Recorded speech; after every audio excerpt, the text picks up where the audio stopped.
జై తెలంగాణ, జై KCR. BRS party 60 లక్షల సభ్యులు కలిగినటువంటి ఒక మహాకుటుంబం. ఆ మహాకుటుంబానికి మొదటి నాయకుడు కేసీఆర్ గారైతే ఆ తదనంతరం ఏదో ఒక సందర్భంలో ఆ కుటుంబీకులందరూ కలుసుకున్నటువంటి అరుదైన వ్యక్తి ప్రొఫెసర్ శ్రీనివాసరెడ్డి గారు అనేటువంటి విషయాన్ని మనవి చేస్తా ఉన్నాం. మొన్న శ్రీనివాసరెడ్డి గారు వారి కుటుంబం కేసీఆర్ గారి దగ్గరికి పోయిన తర్వాత చూసినటువంటి ఆ సన్నివేశం మనసున్నటువంటి ప్రతి మనిషి మనసును, గుండెను తాకింది. కారణం అంటే శ్రీనివాసరెడ్డి గారి పట్ల కేసీఆర్ గారికి ఉన్నటువంటి గౌరవానికి, నమ్మకాన్ని అది ఒక్క ఫోటో చూపిస్తుంది. ఆయన మనసులో ఎంతటి గౌరవాన్ని గూడు కట్టుకున్నదో అనే విషయం ఈ సందర్భంగా ప్రొఫెసర్ మేమిద్దరం కలిసి పనిచేసినాం. నేను గౌరవంగా సీనన్న అని పిలుస్తా. సీనన్నను మొదటిసారి జలదృశ్యంలో రామ్మోహన్ రెడ్డి అనేటువంటి ఒక బ్యాంక్ ఎంప్లాయీను సీనన్న కలిసి మొదటిసారి తెలంగాణ ఆ రోజు ఉన్నటువంటి జలదృశ్యానికి వచ్చింది. ఇది ఎప్పుడు 2001లో పార్టీ పెట్టినటువంటి తొలినాళ్లలో. అంటే సీనన్న మనసు ఎటువంటిది అనడానికి ఆ రోజు తెలంగాణ రాష్ట్ర సమితి ఆవిర్భవించింది. ఉద్యమం ఇంకా ఉవ్వెత్తున మొదలు కాలేదు. అనేక మంది మేధావులు పిలిస్తే వస్తున్నారు, మాట్లాడుతున్నారు, పోతున్నారు. కానీ పిలవకుండానే తనంతట తానుగా వచ్చినటువంటి ప్రొఫెసర్ శ్రీనివాసరెడ్డి గారు అనేటువంటి విషయాన్ని ఈ సందర్భంగా గుర్తు చేస్తా ఉన్నా. శ్రీనివాసరెడ్డి గారి జీవితం మనందరికీ ఆదర్శం.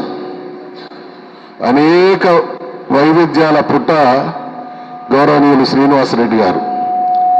10 సంవత్సరాలు మేమిద్దరం తెలంగాణ భవన్లో 2001 నుండి 2010లో నేను భూపాలపల్లికి షిఫ్ట్ అయ్యేంత వరకు రోజు కలుసుకున్నటువంటి రోజు లేదు. ఈ 10 సంవత్సరాల కాలంలో నేను సీనన్నను అనేక పార్శ్వాలుగా, అనేక కోణాలుగా చూడడం జరిగింది. ఆయన చురుకైనటువంటి విద్యార్థి నాయకుడు, ఒక పశువుల డాక్టరు, ఒక ప్రొఫెసరు, ఒక విద్యార్థులకు సమస్యలు వస్తే పరిష్కరించేటువంటి అడ్వైజరు, ఒక కుటుంబాన్ని బాధ్యతతో పెంచి పెద్ద చేసి పోటీ ప్రపంచంతో పోటీ పడేటువంటి స్థితి కల్పించినటువంటి మహానుభావుడు.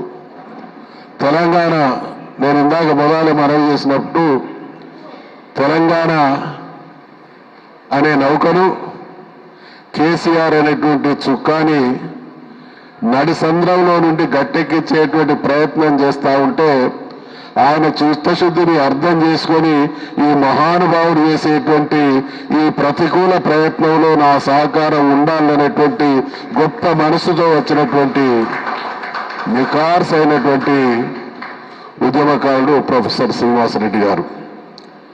మనమందరం పదవులు రాజకీయ నాయకుల్లో కూడా మనకు తెలుసు. మనకంటూ ఒక లక్ష్యం ఉంటుంది. ఈ జీవిత కాలంలో తెలంగాణ రాష్ట్రం సాధించబడాలి, నేను చూడాలి. సాధించేటువంటి శక్తి, సత్తా ఉన్న ఒకే ఒక్కడు కేసీఆర్ అనేటువంటి నమ్మకంతో సీనన్న వారితో కలిసి పనిచేయడం జరిగింది అనేటువంటి విషయాన్ని ఈ సందర్భంగా మనవి చేస్తా ఉన్నాం. 25 సంవత్సరాలు, 1 కాదు 2 కాదు.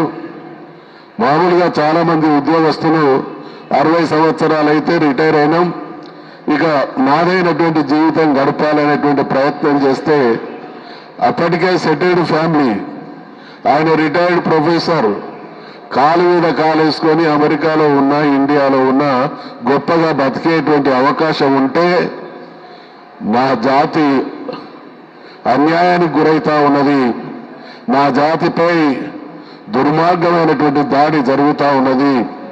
ఈ దాడిని, ఈ అన్యాయాన్ని, అవమానాన్ని భరించలేక ఒక వీరుడు ముందుకొచ్చి సాగుతా ఉన్నాడు. ఆయనకు చేతనైనటువంటి సహాయం చేయడమే ఈరోజు నా ముందున్నటువంటి కర్తవ్యం అనేటువంటి విషయాన్ని గుర్తించి ఆయనతో ప్రయాణం సాగించినటువంటి మహానుభావుడు సీనన్న అనేటువంటి విషయాన్ని మనవి చేసుకుంటూ, ఇవాళ నేను ఇందాక మనవి చేసినట్టు సీనన్న మీరు కాస్త దూరంగా ఉన్నారు, గతం లాంటి రోజులు కావు. ఇవాళ అమెరికాలో ఉన్నా తెల్లారులేస్తే ఇక్కడున్నట్టే మాట్లాడుకునేటువంటి సాంకేతిక పరిజ్ఞానం అందుబాటులో ఉన్నటువంటి రోజులలో ఉన్నాం.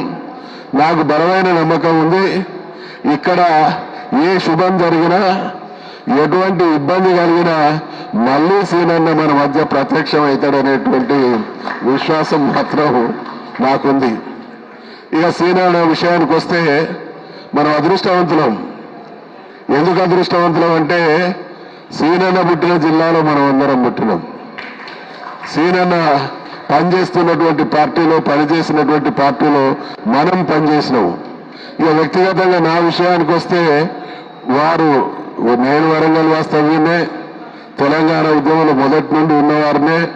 అదనంగా వారికి నాకు ఉన్నటువంటి సంబంధం ఏంటంటే అమ్మగారిది చిట్యాల, మా నియోజకవర్గం అనేటువంటి విషయాన్ని మరి గుర్తు చేస్తా ఉన్నాం. అందుకనే ఇదంతా ఇది మన నాయకుడు మనకు నేర్పినిచ్చినటువంటి ఒక సంస్కారం. మన నాయకుడు నిజంగా అంత గొప్ప వ్యక్తిత్వం బహుశా ఎవరిలో మనం చూడం. సీనన్న వాళ్ళిద్దరూ కలుసుకున్నటువంటి ఆ స్పర్శ ఇప్పటికీ నాకు గుర్తొస్తే కళ్ళకు నీళ్ళు వచ్చేంత అనుబంధాన్ని ఆ రోజు వారు చూపించడం జరిగింది. కాబట్టి అటువంటి మన సీనన్నకు మన ప్రాంతంలో మనం సగౌరవంగా సత్కరించుకోవడం మన సంస్కారానికి సంబంధించినటువంటి విషయం. కాబట్టి ఈరోజు ఈ కార్యక్రమాన్ని ఏర్పాటు చేసి సీనన్నను ఇంత గొప్పగా సత్కరించుకునేటువంటి అవకాశం కలిగించినటువంటి తమ్ముడు వినయ్ భాస్కర్ గారికి, వేదికపై ఉన్నటువంటి పెద్దలందరికీ కూడా హృదయపూర్వకమైనటువంటి ధన్యవాదాలు తెలియజేసుకుంటూ సెలవు తీసుకుంటా ఉన్నారు.